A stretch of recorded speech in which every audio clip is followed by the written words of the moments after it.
আসসালামু আলাইকুম। বারুন ব্লগ থেকে সবাইকে সুস্বাগতম। সবাই আজকে নতুন একটা ভিডিও নিয়ে আবার চলে আসলাম আপনাদের মাঝে। পানি বসেছে, অল্প বাদাম প্রতিদিনের এই যে বাদামগুলো দেখাই নাই, যে বাদামগুলো আজকে দেখালাম। প্রতিদিন এনে এতগুলো বাদাম খাই।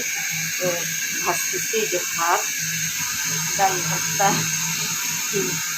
ও ভাজি, রুটি, আলু ভাজি, ডাল জলপাই দিয়ে, কালকের মুরগির মাংস ছিল লাউ দিয়ে, আজকে ভেন্ডি দিয়ে একটু মাছ, একটা ভেন্ডি দিয়ে মাছ চচ্চড়ি দিয়েছি, আর ডাটা আলু দিয়ে চচ্চড়ি দিয়েছি। কালকে যে গরুর মাংস ছিল, এই হলো আজকের খাওয়া দাওয়া। কালকের গরুর মাংস ছিল, দুইটা ডাটা দিয়ে আমি অল্প তরকারি রান্না করি, প্রতিদিন তরকারি রান্না করি, তো তাই ডাটা দিয়ে গোড়া মাছ, একটা ভেন্ডি দিয়ে গোড়া মাছ, তারপরে প্রতিদিনই আলু ভাজি, ছোটো ডিম ভাজি, আগে পেঁপে দিয়ে মুরগির মাংস ছিল, ডাল রান্না করেছি, জলপাই দিয়ে রুটি, ডাল ভর্তা, ডিম ভাজি আর ভাত। এখানে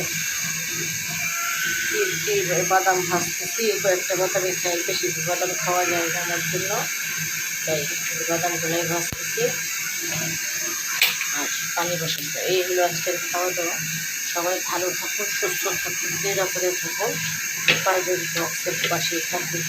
লাইক, কমেন্ট, শেয়ার এবং সাবস্ক্রাইব করে দেবেন। বেল আইকনকে ক্লিক করে দেবেন। যারা এখন সাবস্ক্রাইব করে দেবেন অবশ্যই সাবস্ক্রাইব করে দেবেন, বেল আইকনকে ক্লিক করে দেবেন।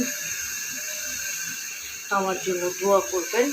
আমি আপনাদের জন্য মনে করি মন্ডিশনের লাইক, যারা পাশে আছেন অবশ্যই পাশে থাকবেন। বাদাম, পানি, ডাল ভর্তা, ডিম ভাজি, ভাত, রুটি, আলু ভাজি, ভেন্ডি দিয়ে গুঁড়া মাছ, ডাটা দিয়ে গুঁড়া মাছ, আলু দিয়ে, আগে গরুর মাংস ছিল একটু, মুরগির মাংস লাউ দিয়ে করেছি, আর জলপাই দিয়ে পাতলা ডালের রান্না করছি। এই হলো আজকে খাওয়া দাওয়া। সবাই ভালো থাকুন, সুস্থ থাকুন, নিরাপদে থাকুন, পাঁচজন বক্সের পাশেই থাকুন।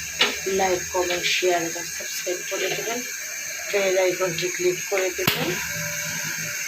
আমার জন্য দোয়া করবেন। আমি আপনাদের জন্য মনে প্রাণে দোয়া করি। সবাই আমার পাশে থেকে অবশ্যই সাপোর্ট করবেন। যারা করছেন তাদেরকে ধন্যবাদ, যারা করেননি তারা অবশ্যই সাপোর্ট করবেন। এই হলো আজকে খাওয়া দাওয়া। যাই রান্না করি, হয়তো আমি আমার ফেসটা দেখাই না, সবই আপনাদের যা করি দেখার চেষ্টা করি। আর অনেক কিছু করি সারাদিনে, আসলে এডিট করে এতটুকু মানুষ পারি না, এই জন্য যতটুকু পারি ততটুকুই করার চেষ্টা করি। সবাই লাইক, কমেন্ট, শেয়ার এবং সাবস্ক্রাইব করে দেবেন, বেল আইকনটি ক্লিক করে দেবেন। অ্যান্ড আমার জন্য দোয়া করবেন, আমার সাথে জন্য দোয়া করে। আল্লাহ হাফেজ।